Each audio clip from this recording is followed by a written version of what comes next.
Good evening, everybody. It is January 8th, 2020. Welcome back to Bare Bones Talk. We are going to be talking about a bunch of things tonight. We have our usual news wrap up to start with, which is going to focus a lot on the Iran situation. And then we're going to use some really badly hand drawn, I hesitate to call it art, that I made in order to illustrate a very important point about why the United States can never, ever, ever get out of debt. So, that ought to be amusing, yeah. And it's all because of certain facets of capitalism, which we will get to. So, why don't we start by looking at the news? And we're going to head on over to the Associated Press website. Okay, so top story tonight, U.S. and Iran step back from the brink, region still on edge. We'll take a look at that article, but first we're going to go over a little bit of history here over the past few days.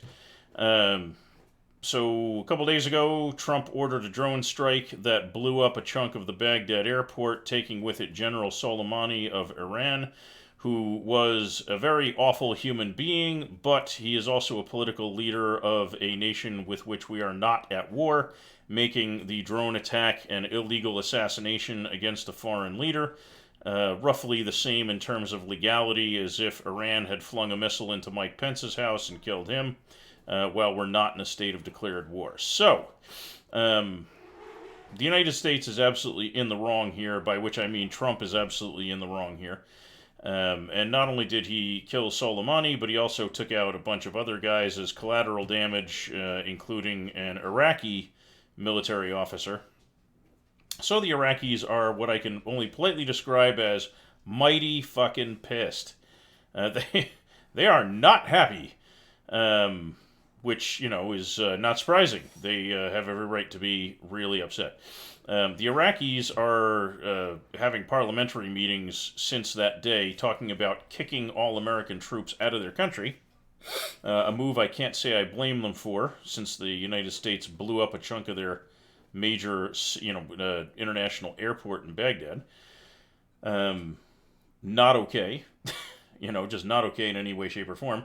And my hypothesis is that Trump did it out of the blue because the impeachment process is coming to a boiling point, and he wanted something to, number one, distract from that, and number two, possibly he may have wanted to actually trigger a war with Iran.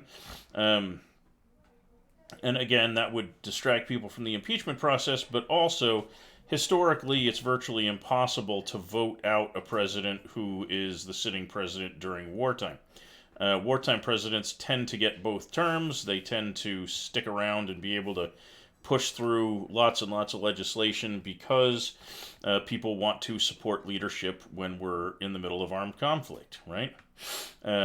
My best guess, and again, I am not in the White House, so I do not have recordings of anybody saying this, but my best guess, based on my knowledge of politics and my history in the field, is that Trump did actually want to start a war, launch the drone strikes, made that ridiculous war crime threat against all the Iranian cultural sites, and his handlers and advisors at the White House basically all said holy shit at the same moment and reined his ass in using every tool they had at their disposal in order to prevent that war from happening, because that kind of thing, where the United States is clearly in the wrong, would have had other nations of the world calling for things like President Trump to be tried at The Hague for war crimes and such like that, which would have been what I can, only assume would be a really bad outcome for the Republican Party. So, Trump reversed course and pulled the ripcord on his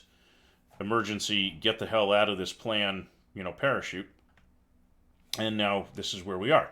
So let's take a look at this article from the Associated Press and see what it has to offer in terms of additional information. The U.S. and Iran stepped back from the brink of possible war on Wednesday as Trump signaled he would not retaliate militarily for Iran's missile strikes on Iraqi bases housing U.S. troops. No one was harmed in the strikes, but U.S. forces in the region remained on high alert. You may have heard in the news that the Iranians responded by firing a volley of missiles at American military interests in the region. That is no great shock, considering, their people are calling for massive amounts of revenge against America for our unprovoked assassination of their high-ranking leaders. Speaking from the White House, Trump seemed to want to de-escalate the crisis, which spiraled after he authorized the targeted killing of Iran's top general, Soleimani. Iran responded overnight with its most direct assault on America since the 1979 seizure of the U.S. Embassy in Tehran, firing more than a dozen missiles at 2 installations in Iraq. And for those who are not that old, in 1979, they attacked the U.S. Embassy and took a lot of hostages who were held prisoner for over 400 days. President Carter tried a special forces insertion to try to rescue them, and the helicopters crashed on the way in, so that failed. It was a total mess, and we thought we were going to end up in a war in the Middle East over that as well. Trump's takeaway was that Iran was standing down. Trump's takeaway from things is usually pretty bad, and I'm not sure Iran is standing down from anything, but time will tell. Hopefully they will stand down, because I don't want to see troops sent into combat in Iran anytime in the near future. We don't need to be at war there. We should not be at war there, but Trump did promise in his 10 or 12 minute speech on this earlier that we would impose new and even more punitive sanctions, economically speaking, against Iran, which you may have heard me say in previous shows is the same exact move that made Japan attack Pearl Harbor in 1941, because when the United States choked off its economy, the country was floundering and on the verge of collapse, and that's why they went to war, against the United States. So you can only choke a nation's economy so long before the country faces the choice of either collapsing or fighting back militarily in some way. And, if we push Iran to that extreme, we're going to end up in a war in the Middle East. Above and beyond the horrible quagmire that we're in Afghanistan that we've been losing for the last 18 years, as it turns out.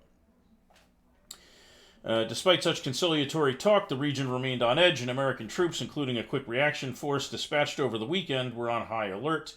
It's interesting. The day of the Soleimani attack, or the morning after, technically, I was out at a local place of business buying some lumber, and a guy there had a son-in-law who was in the National Guard, who was called up to be shipped over to Iran, in anticipation of Iranian retaliation for the drone strike. So that's more troops in the region. We'll have to wait and see how many more wind up getting sent over. Let's see. General Mark Milley, the chairman of the Joint Chiefs, warned it was perhaps too early to tell if Iran will be satisfied that the missile strikes were sufficient to avenge the Soleimani killing. I have my fingers crossed, but I'm not counting on it until we see some more time pass by without violence. We should have some expectations, said Mark Esper, who's the Secretary of Defense, that Shiite militia groups, either directed or not directed by Iran, which I guess is a broad way of saying they have no idea who might give the order, will continue in some way, shape, or form and try to undermine our presence there, either politically or militarily. So Esper basically said absolutely nothing. He just said something might happen somewhere, somehow, sometime, with no detail whatsoever, which is probably his way of saying, I want to cover my ass by saying something, but not give any specifics that might turn around and bite me in the ass later if they prove to be wrong. There is no obvious path to diplomatic engagement, as Trump pledged to add to his, quote, maximum pressure, unquote, campaign of economic sanctions. That they would remain in place until Iran changes its behavior. Treating a sovereign nation like a naughty school child is not exactly a great way to initiate peace talks, but, I'm not really holding my breath for Trump to grow a brain about international relations. Iran's Supreme Leader Ayatollah Khamenei said the overnight strike was not necessarily the totality of Iran's response, as you would expect him to say, because his people are chanting death to the great Satan in the streets. So as the leader of that nation, he has to find a way to salve his nation's wounded ego and not appear to be weak in the face of American aggression. Last night they received a slap. These military actions are not sufficient. What is important is the corrupt presence of America in this region comes to an end. Yeah.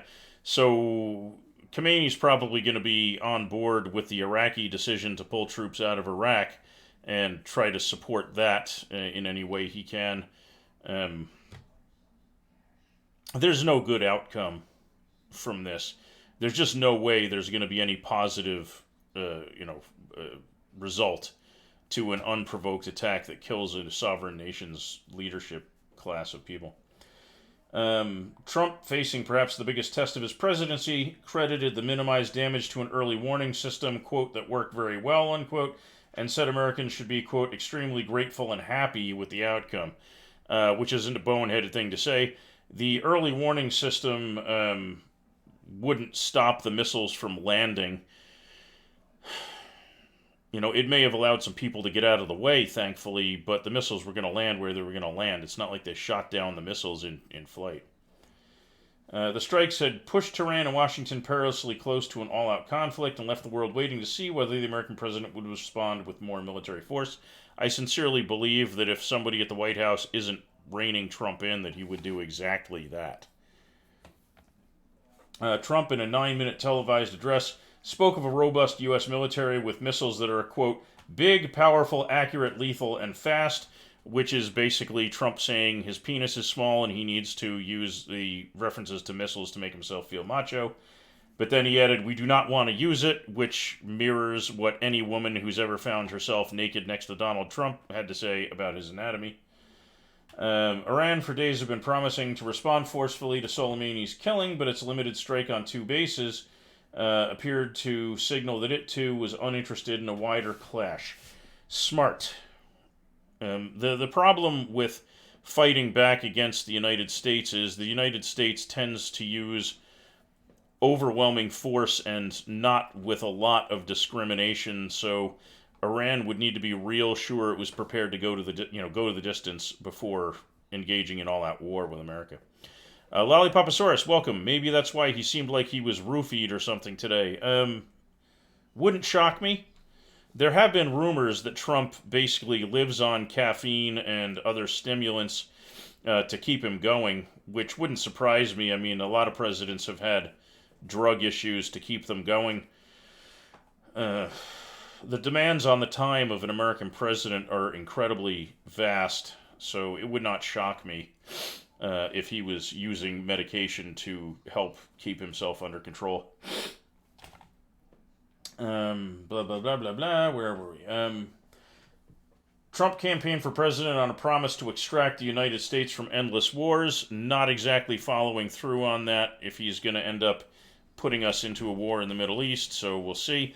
But that's no great shock. He hasn't really followed through on any of the major promises he's made during his campaign, some of which I'm glad he didn't follow through on, like building a massive Berlin Wall along the southern border of the United States. You thought maybe somebody wanted to chill him out a bit today.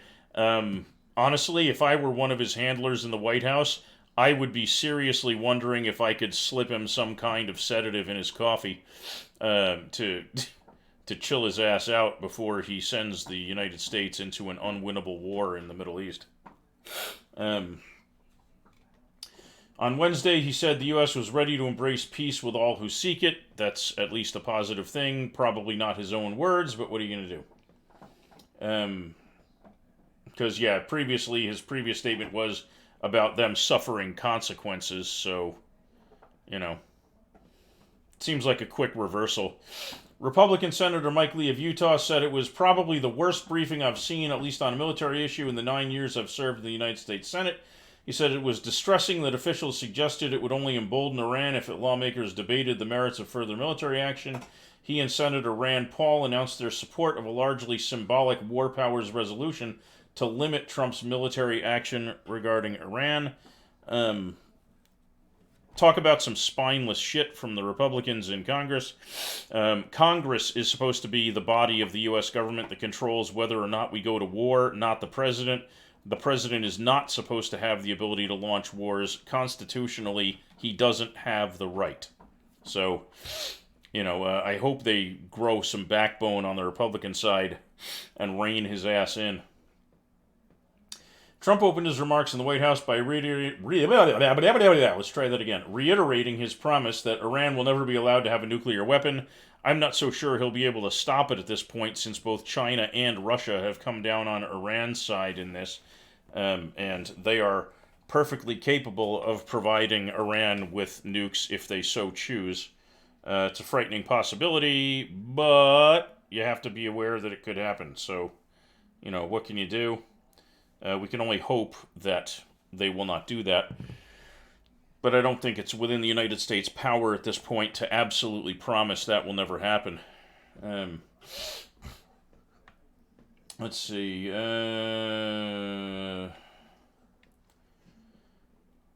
blah, blah, blah, blah. The United States would no longer comply with any limits on uranium, Soleimani's killing, that it would no longer comply with the limits of uranium enrichment in the 2015 nuclear deal crafted to keep it from building a nuclear device. Trump went berserk trying to blame everything on the Obama administration. What the Obama administration did was it used the carrot and stick method. It basically says, if you decide to use your nuclear science to build nukes, then you get nothing but conflict from the United States. Whereas if you use it to produce electricity only, you get aid from the United States. And Iran jumped on the carrot side of that instead of the stick, thereby voluntarily agreeing not to get nukes, which is a win no matter how you slice it. Trump tried to say that the money that was sent by the United States was used to directly fund violent acts against the United States, which is trash. It's not like they had a suitcase of money from the United States that was literally handed to terrorists or something. Iran may have backed a bunch of stuff, but they would have backed it whether or not the United States had given them any kind of aid, and if we had not, they would be backing it and building nukes. So, as usual, pretty much ignore anything Trump intends to try to get you to believe, because his understanding of virtually anything related to national policy seems pretty poor at best. Yada yada yada yada. So Trump is now trying to do the same things that Obama did, and now he's trying to take credit for the ideas that Obama came up with. Wasn't most of that cost frozen and aid money? Yes. And that's what I'm saying, is Trump is trying to make it sound like Obama gave money to Iran so Iran could give it to terrorists, which is complete garbage. That's not what happened at all. Where are we now? 16 missiles were fired from 3 locations. 11 hit the Ain al-Assad air base, and 1 targeted a base in Erbil. The missiles were described as likely short range with 1,000 to 2,000 pound warheads. 4 failed to detonate. So that's 25% of them that didn't even do their intended job. I mean, it's still a very large object flying at high speed, plowing into something, but at least the 4 of them didn't explode. And of course he's going to say the Pentagon believes that Iran fired the missiles with intent to kill personnel. For once, I happen to agree with him. You don't exactly fire missiles into air bases expecting not to hit anything where somebody might die, so, you kind of have to assume that that was their intent. But making a point of repeating it endlessly is sort of intending to make Iran sound like a bunch of murderers instead of people who were returning fire after one of their leaders was assassinated by the United States. Officials also said the U.S. was aware of preparations for the attack. It's unclear if intelligence identified specific targets or was more general. I'm kind of calling bullshit on that, because if they had any useful intelligence, they might have actually acted to stop the attack. But beyond that, anything they're saying just amounts to, well, we kind of heard they might be pissed at us, which is like, you think? Really? Who'd have guessed? So not exactly sparkling, brilliant intelligence gathering. Let's see.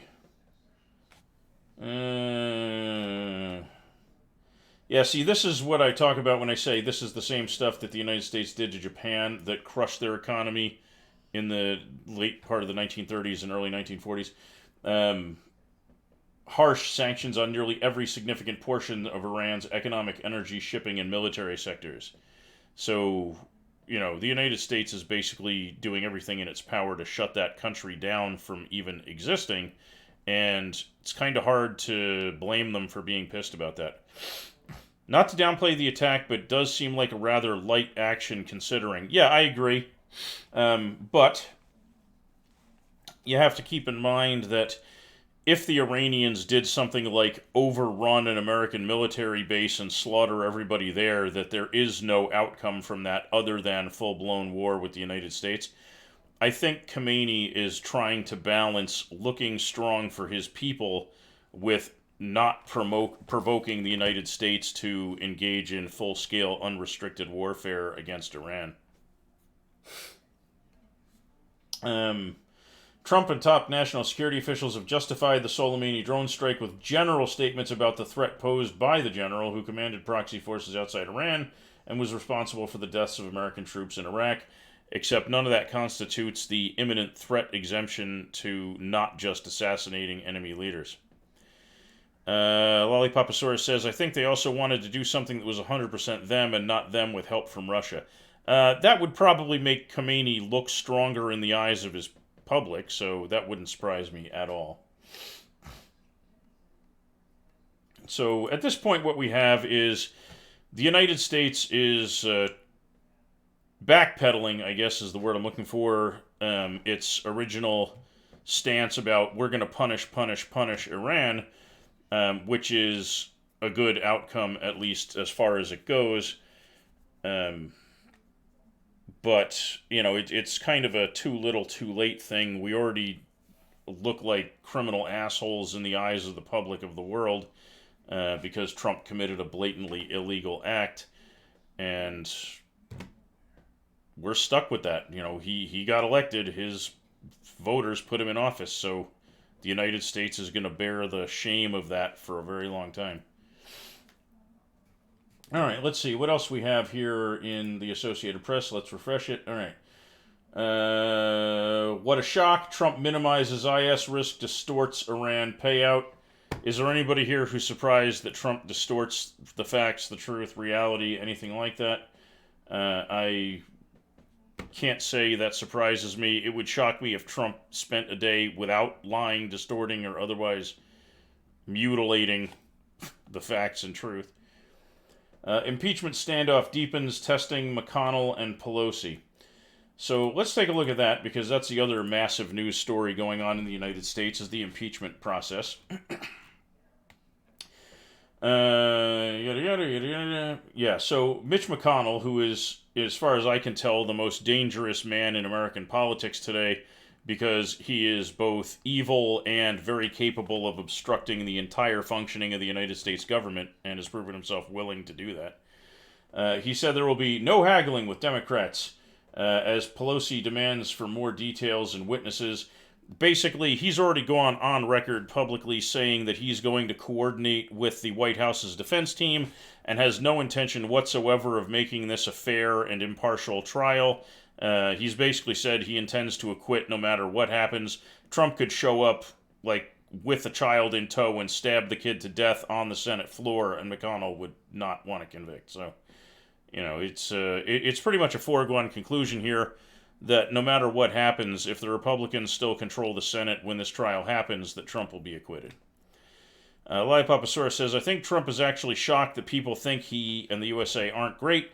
No matter what he and we do, it never occurred to him that other people and nations might also be patriotic to their homelands.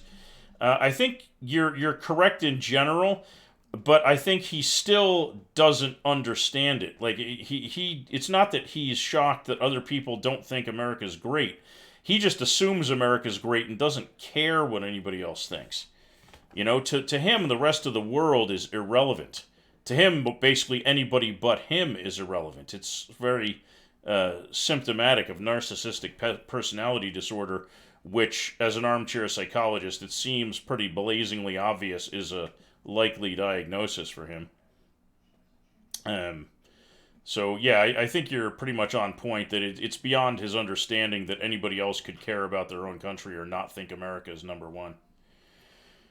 Let's see. McConnell's Senate majority has the leverage Republicans need to launch Trump's trial toward a swift acquittal, but Pelosi's reluctance to transmit the articles of impeachment leaves the proceedings at a standstill.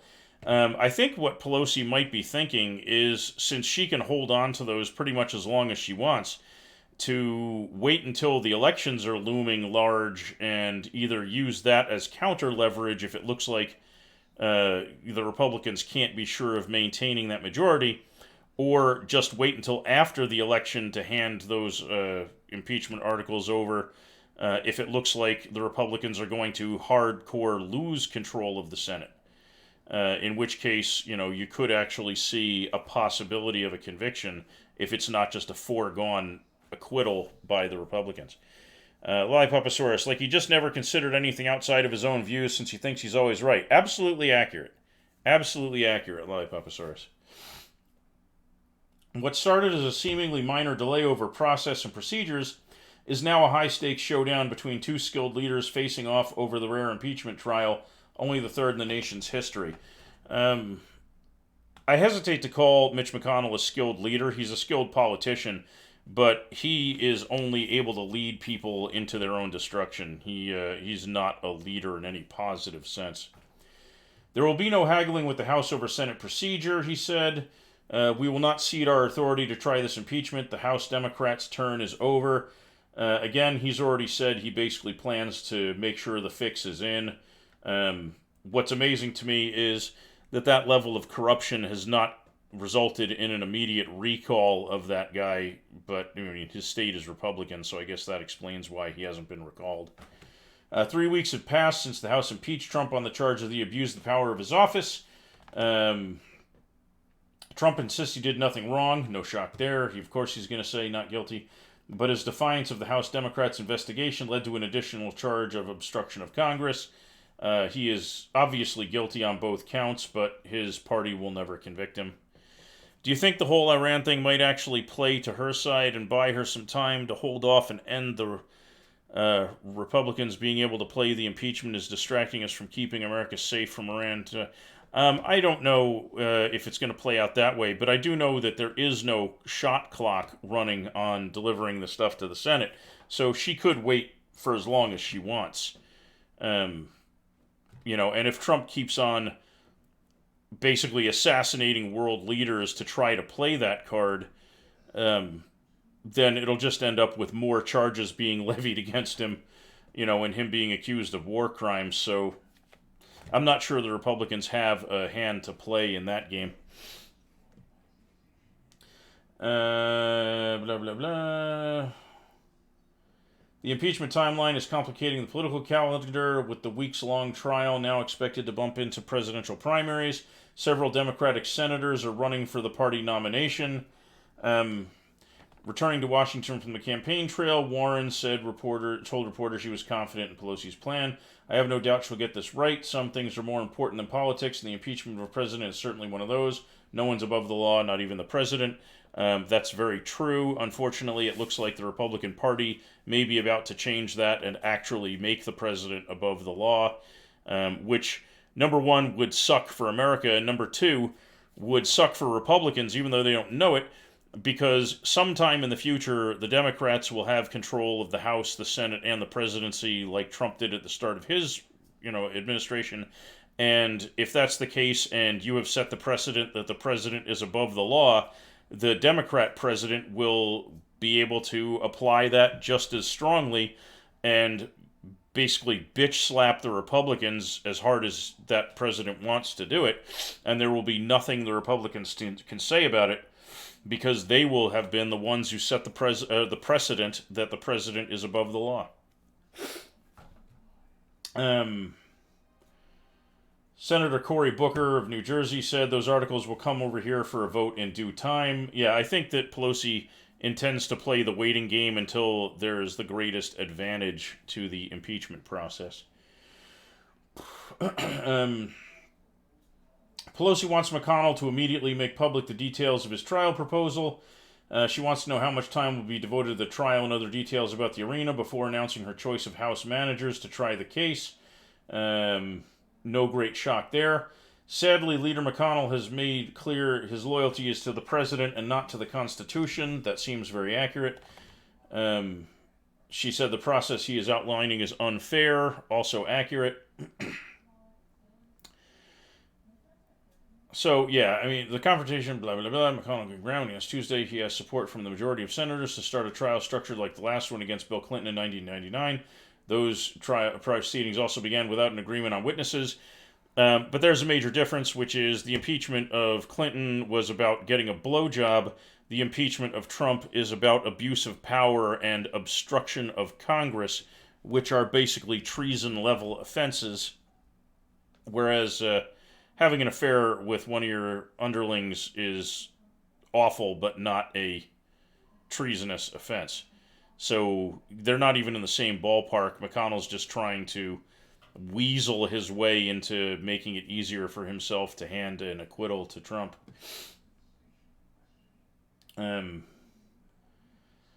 Yeah, all he has to do is hold the GOP senators together to ramrod his process proposal through, which, unfortunately, one of the things you can say about the Republicans, and this is one of the reasons they're so dangerous, is that they march in lockstep no matter how bad their approach is. They're basically lemmings, so it will not be hard for him to keep all 53 of them voting in line. I should stop talking so you can actually get through one article. No, I prefer when you comment because it is engaging. It helps, and it shows where important points are being made. If he had paid her off, everything would have been fine. Yeah, right? If he had done what Trump did and just paid off the girl, you know. All he needed was a sleazy lawyer to offer her some money, and then the Republicans would have thought it was perfectly okay.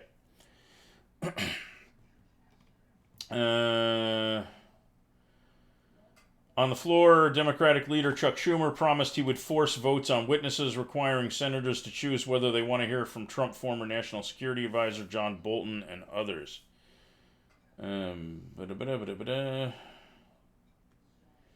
Some Senate Democrats have said the time has come for Pelosi to send the articles so the trial can begin. Pelosi has yet to choose the House impeachment managers.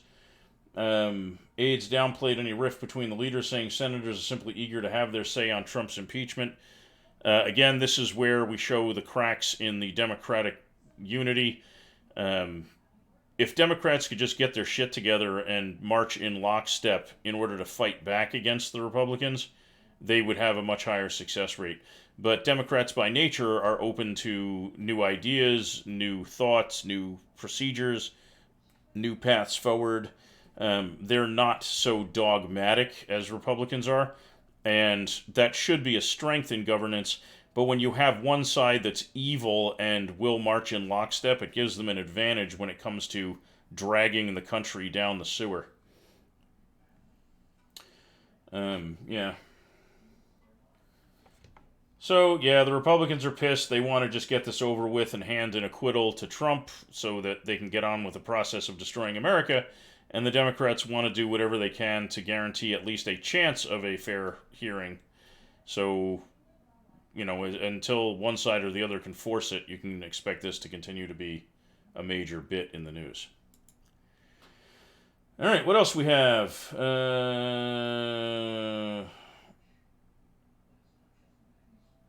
Two missing kids, deaths and cult rumors, yikes. Yada,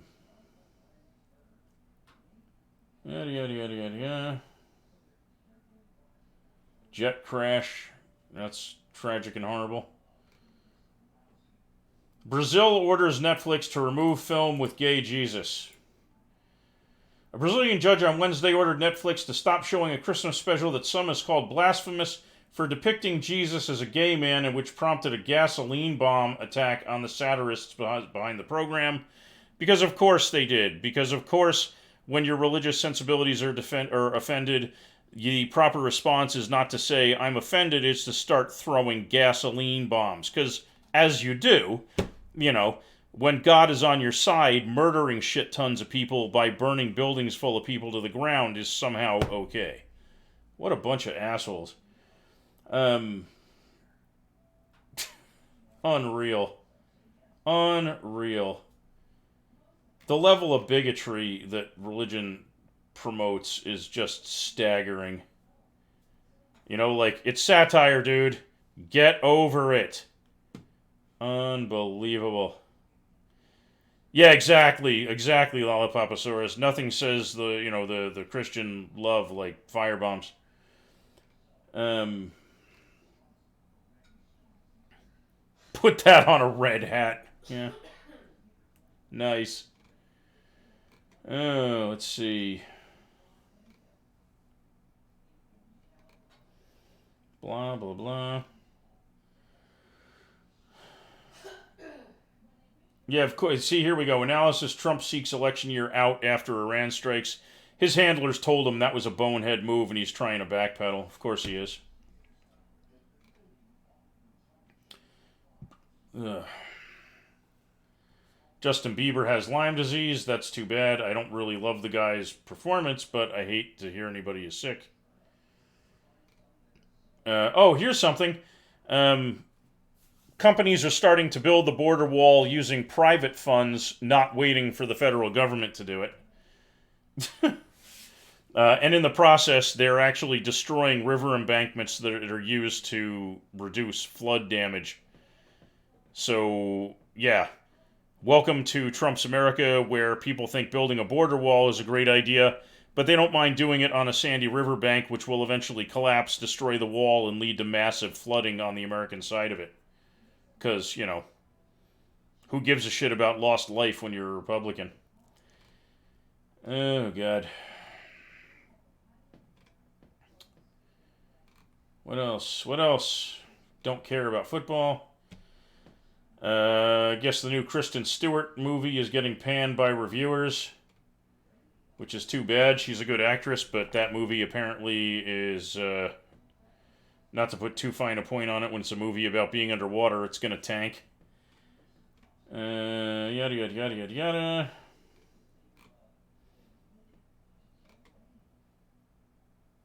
Hmm. Hmm. Hmm. Yeah, are child crusaders and heroes fair game for adult critics? No. Get over it.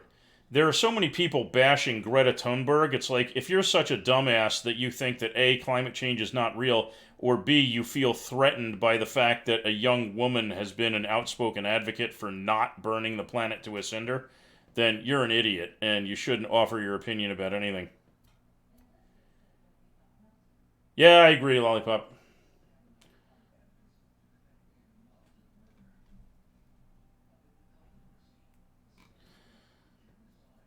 Wow.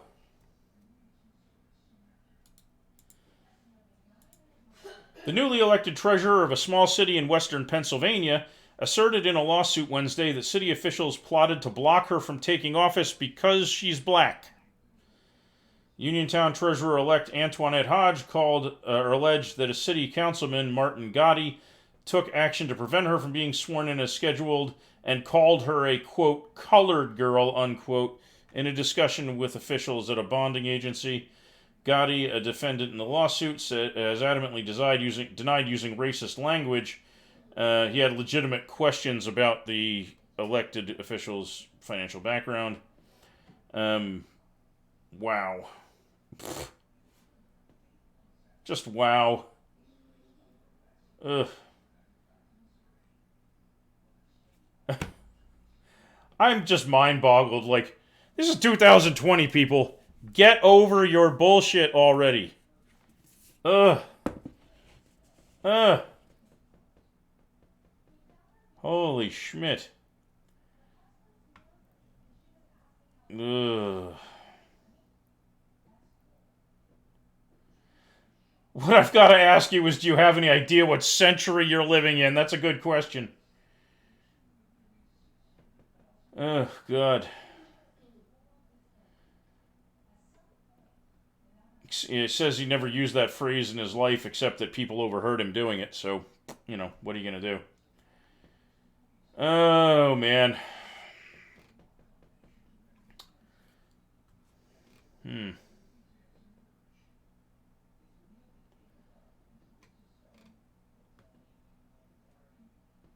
Wow. Okay.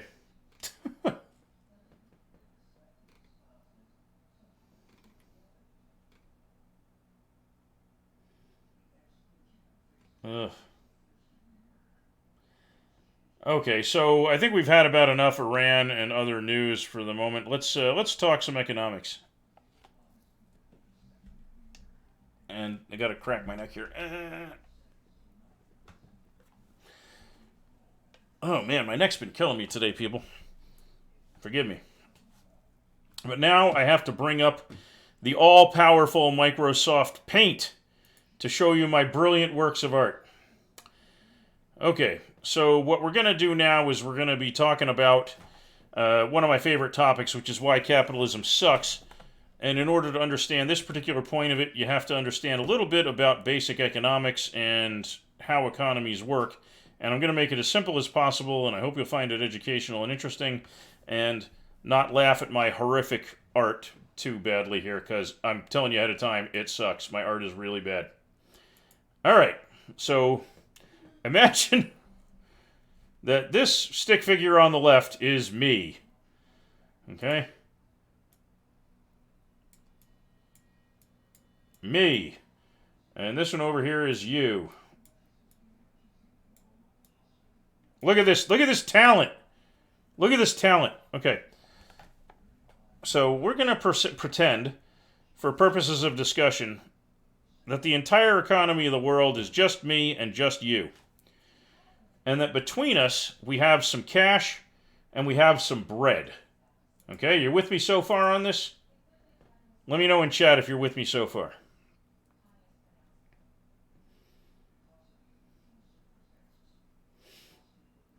Why are our heads not connected to our bodies? Because my art style sucks. It's an artistic choice. So anyway, yeah. So in this economy, there's some cash, which is these green rectangles, and there's some bread loaves, which are these brown rectangles, okay? And we're going to say that in total, between us, in this entire economy, there's 100 bucks, or 100 euros, or whatever kind of currency you prefer, all right? And in this case, we're going to say that I have 50% of the money, and you have 50% of the money. So we each have 50 bucks. You with me on that?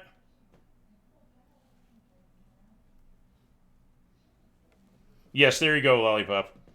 Are you with me on this, though? We each have half the money, right? So that's fair. Even distribution of wealth here. And we each have one loaf of bread. So we clear on that? Okay, great. So let's say, for the sake of argument, that I said to you one day, hey, I want all the bread. I'd like to buy your bread from you. Meaning that your bread would now be over here, and that would mean I would have 100% of the goods in this economy, leaving you with 0%. And I ask you, how much of my cash do you think is a fair price if I'm going to wind up with all of the bread? You just hit the nail on the head. You would have to get all of the money, right? You would have 100% of it, and I would have 0. That's fair, okay? So the reason why we need to look at this is to understand what makes prices change, okay? Because now you have 100% of the money, so how many dollars is that if there's $100 in this entire economy?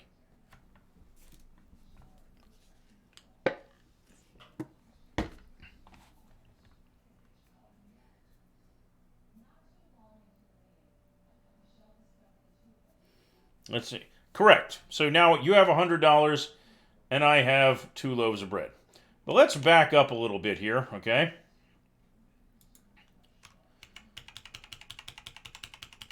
And undo these changes.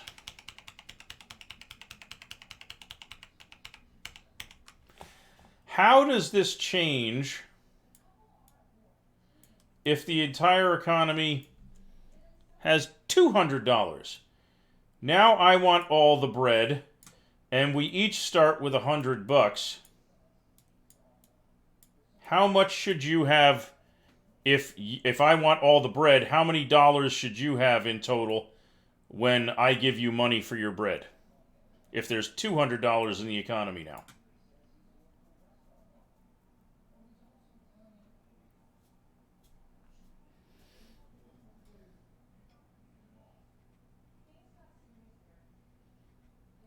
Lollipop got this right the first time. Let's see if the second answer is equally accurate. So there's $200 in the economy. I want 100% of the bread. You're going to want 100% of the money. How many dollars are you going to have?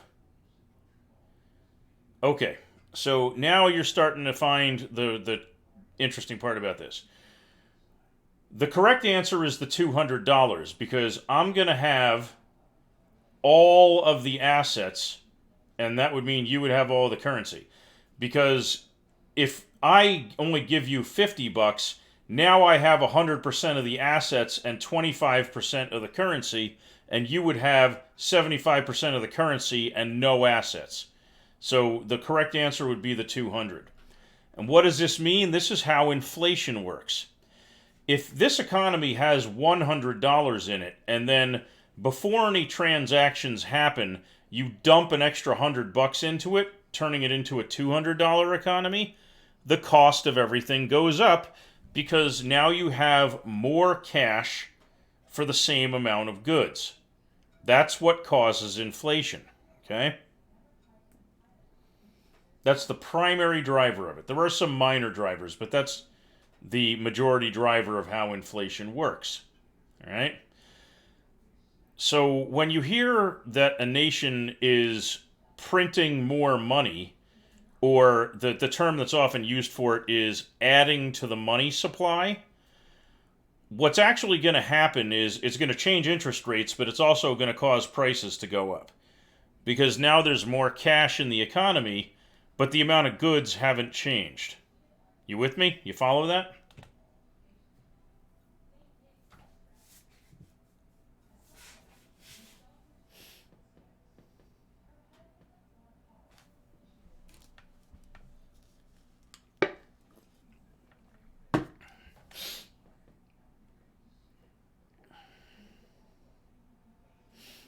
Let me know.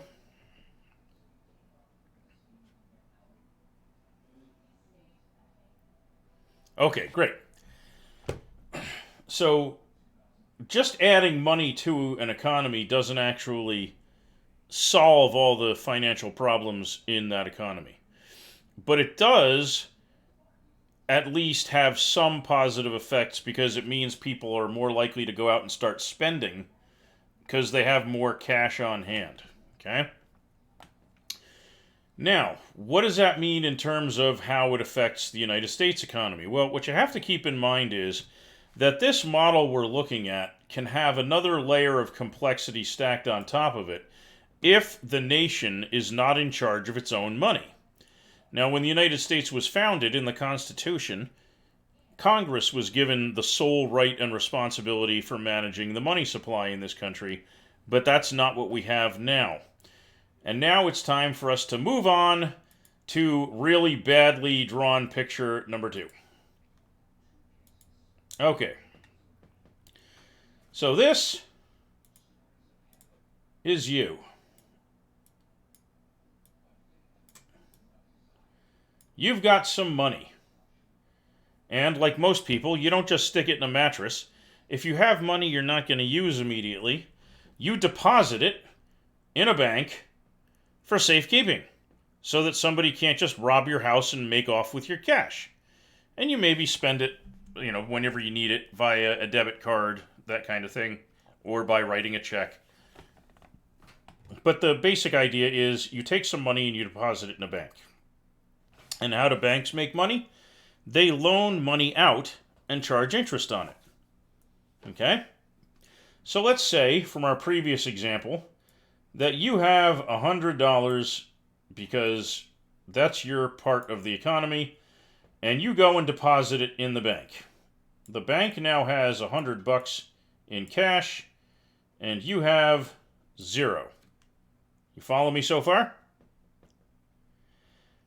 The question then becomes, if the bank has $100 to its name, how many dollars can it loan out in order to charge people interest?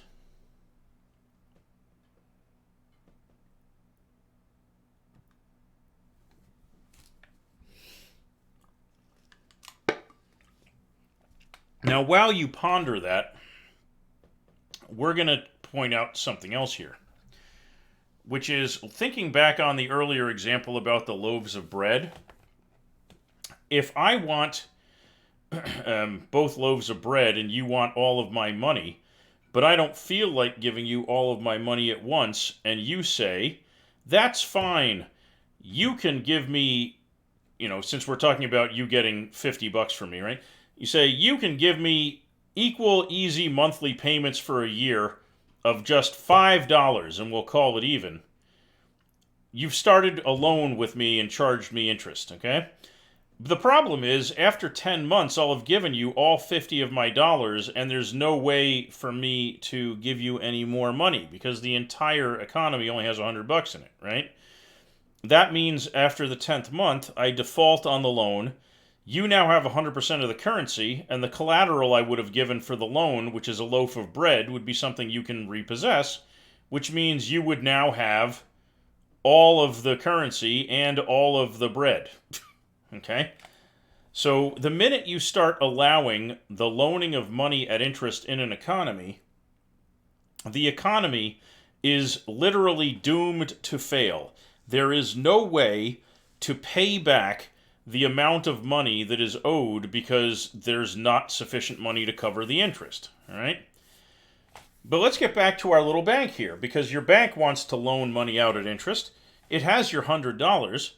How much money can it loan out?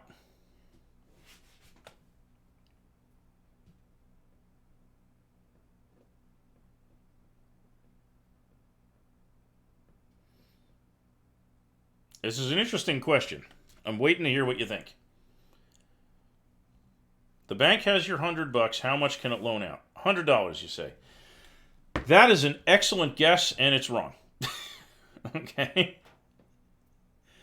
It's the answer most people would give. Don't feel badly. Okay, but it's not correct.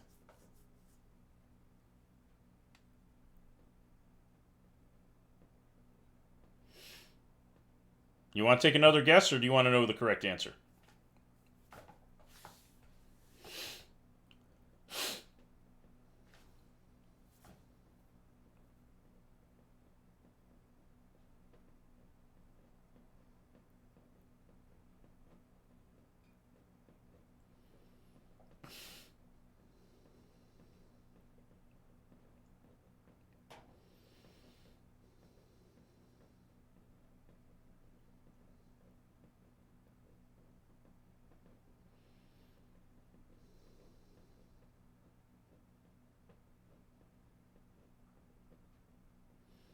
I'm waiting to hear if you have another guess or if you want to just go to the correct answer.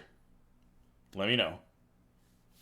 Or if there's anybody else here who wants to take a guess. I don't know how many people we have in the chat right now.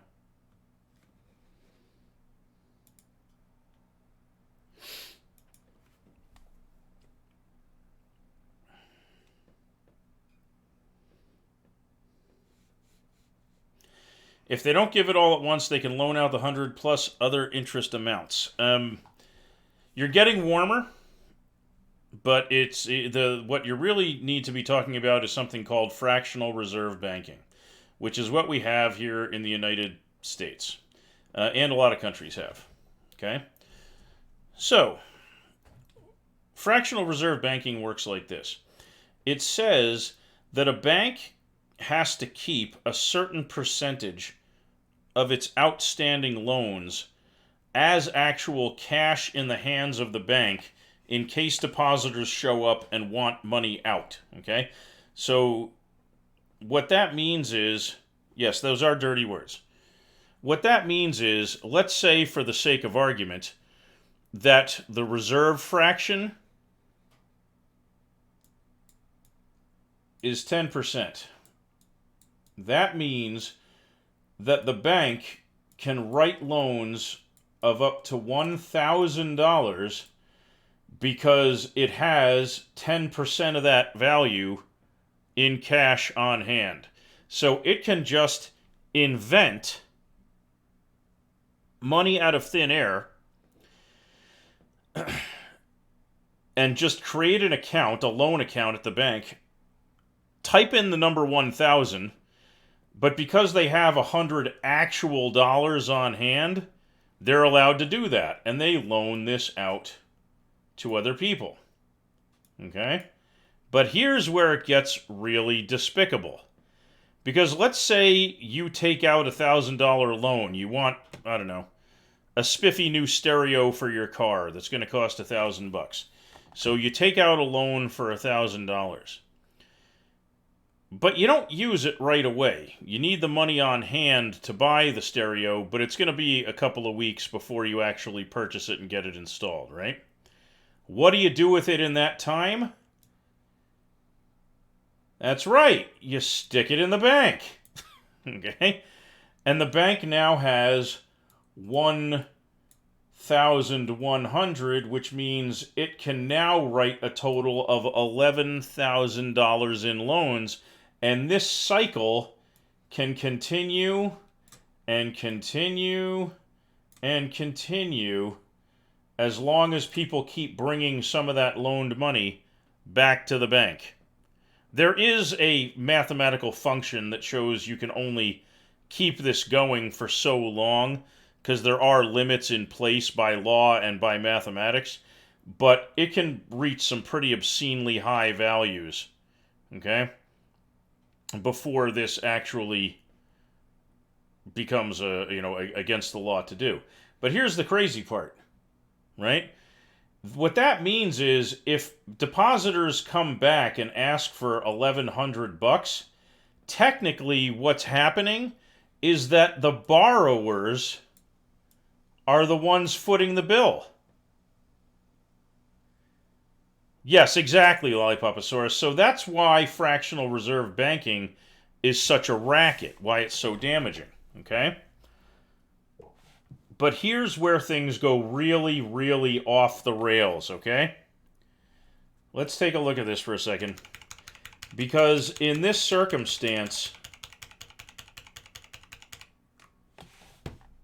this is not you.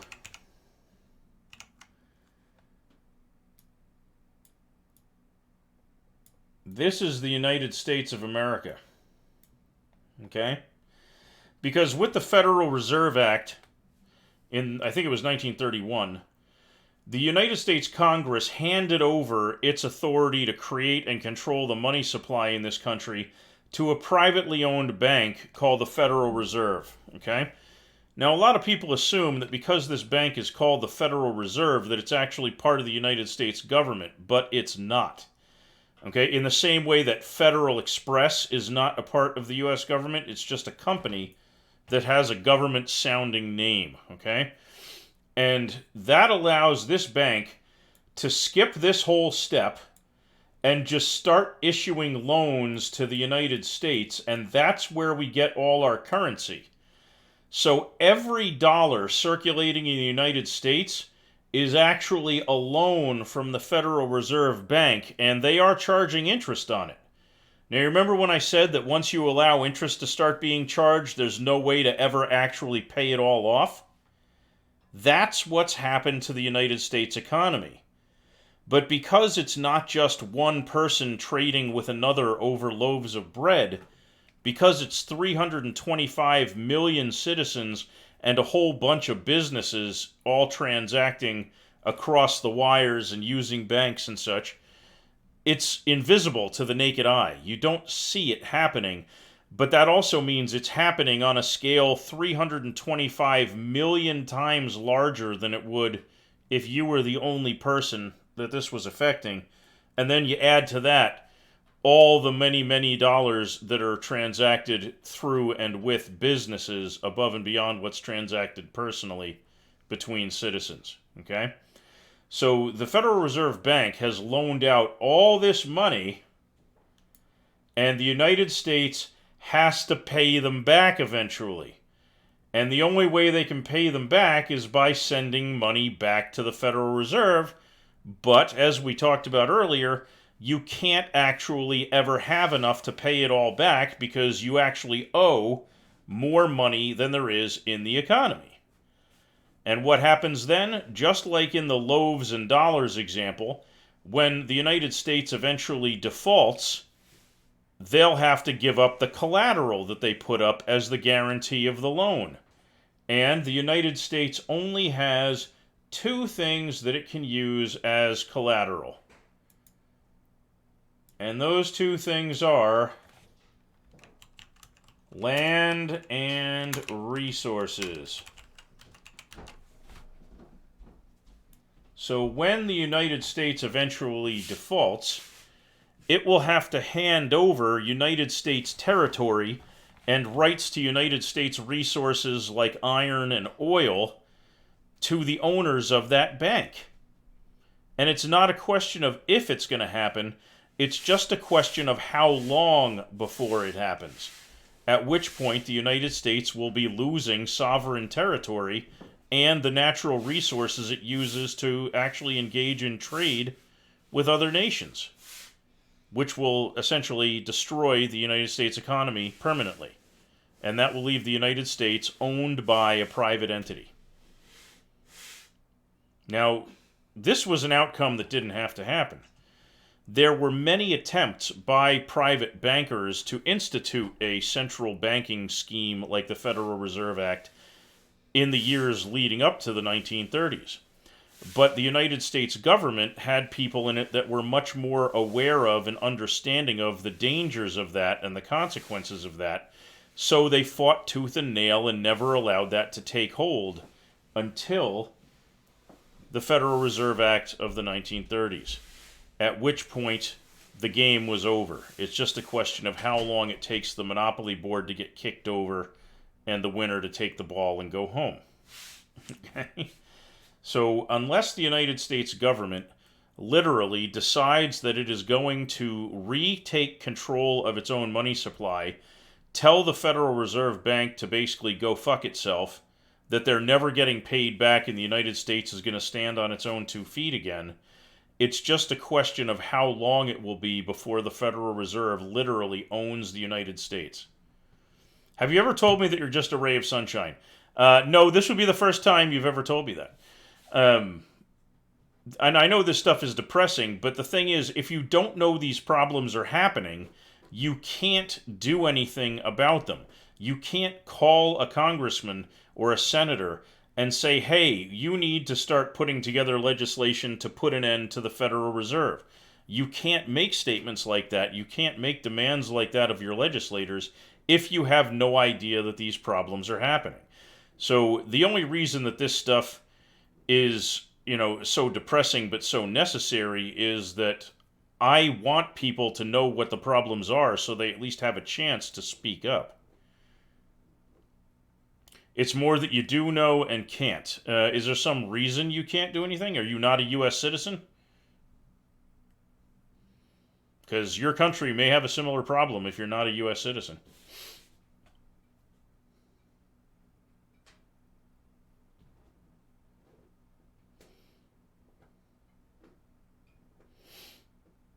By the way, how do you like my awesome drawing skills, huh? Huh? Oh God, McConnell is your senator? I'm so sorry. I'm so sorry. Maybe you can, I don't know, buy him a milkshake loaded with laxatives or something to get him out of office for a while. I don't know. I don't have an answer to that one. If McConnell's your senator, then that's awful. I have no solution to that one. Other than him getting old and dying someday, I don't see him ever being out of office as long as he's still breathing. He doesn't strike me as the type to retire and give up that power. He's probably going to stay in office till the day he has a heart attack or keels over from natural causes or whatever. Ugh. He doesn't come to Louisville. He gets chased around every time. You know, and that brings me to the other thing, which is I have to wonder how much rigging and gerrymandering and whatever else it has taken to keep a dickhead like that in office. I mean, his state citizens have got to know what a scumbag he is. I mean, I'm sure there are some Republicans who will gladly vote for him, but I can only assume that the Democrats in your state are absolutely clear on what a vile, influence he is on the American government. This is the gay Jesus part of the state. Oh, that's a great phrase. Oh, man. I guess the only thing that would have pissed the Brazilians off more is if they'd made him a Middle Eastern gay Jesus instead of a white guy. Because as we all know, Jesus was born in London, right? Right? Isn't that what it says? London?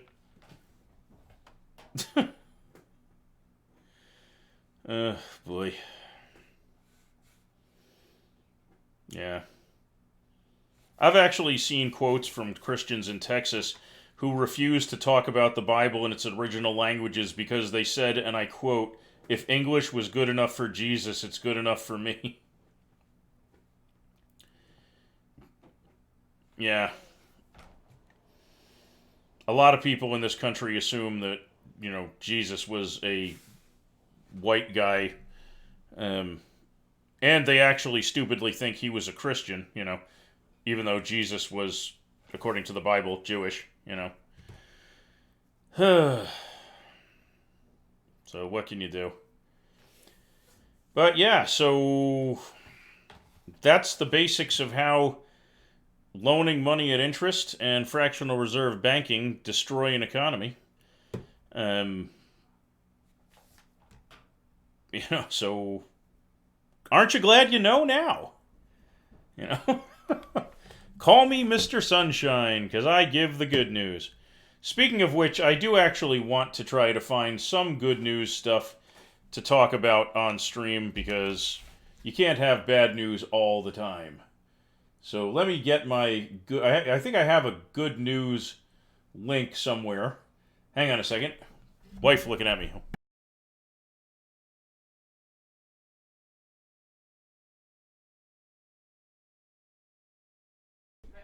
Yeah, let me see. Where's my good news link?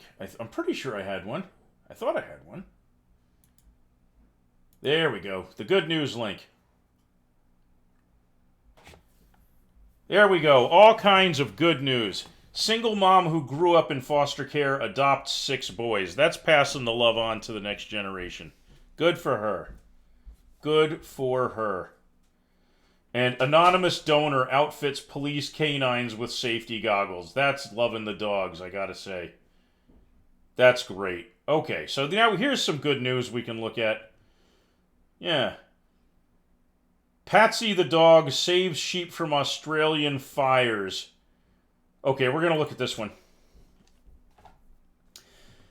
Plenty of humans have been fighting the devastating Australian brush fires, but the animal kingdom is helping out too. Patsy, a 6-year-old Kelpie border collie cross, helped save a flock of sheep from the fires and now has an Instagram account. Patsy the Koryong Wonder Dog, where fans can leave praise and virtual pats and belly rubs. How cute is that? Oh my gosh, would you look at this dog? That's cool. Patsy's humans did not immediately respond to a request for comment, but Kath Hill, whose brother is Patsy's guardian, spoke to Metro UK about the very good dog. Hill told Metro Patsy and her human buddy rounded up a herd of sheep and the dog brought them to a farm's safest paddock as the farmer attacked the fire. Cool as a cucumber, Patsy waited with her guardian until the fire got close enough to fight with a tractor and water pump. Almost all the sheep were saved.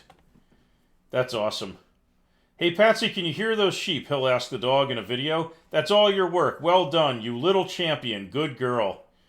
But it's not over. Patsy and her human really appreciate all the support coming from all over the world, but unfortunately the fires aren't over and won't be for weeks. A post on Patsy's Instagram account reads, and the recovery from the fire damage will take months or years. The account encourages followers to donate to charity groups. That's awesome. So, good dog, good girl, Patsy. What a legend. Awesome dog. So, yeah, all right. That's pretty great. Are we all impressed with this dog? This dog is great. Oh, look how cute that dog is. I want to pet the dog. I mean, don't get me wrong. I always love my dog best. But I could see petting this pupper. Good job. Good girl. Yes. You to tummy rub. Yes. Okay. Good girl. So there you have it. Some good news to wind up with here. All right. So on that note, is there any stuff you wanted to talk about, or should we just end on a positive note with the story of Patsy the Wonder Dog? Because I'm okay with that. Ending on a dog story is a cool idea.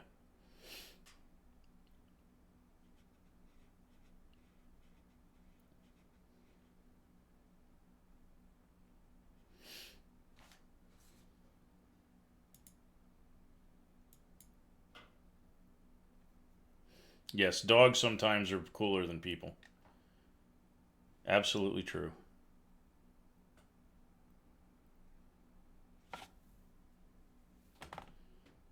Okay, so I'm going to wrap up. It is Wednesday. I'll be back on Friday at about 9 o'clock with some more news, and we'll see what's going on in the world. And I'll probably pick another topic to delve into after the news wrap up. So, it'll be a dual purpose stream as usual. And I'm trying to get in the habit of ending with a positive story. Because, you can't have bad news all the time. So, anyway, I will see folks again on Friday, and thank you for coming by. Have a wonderful evening, and thanks, Lollipoposaurus, for all the contributions in chat.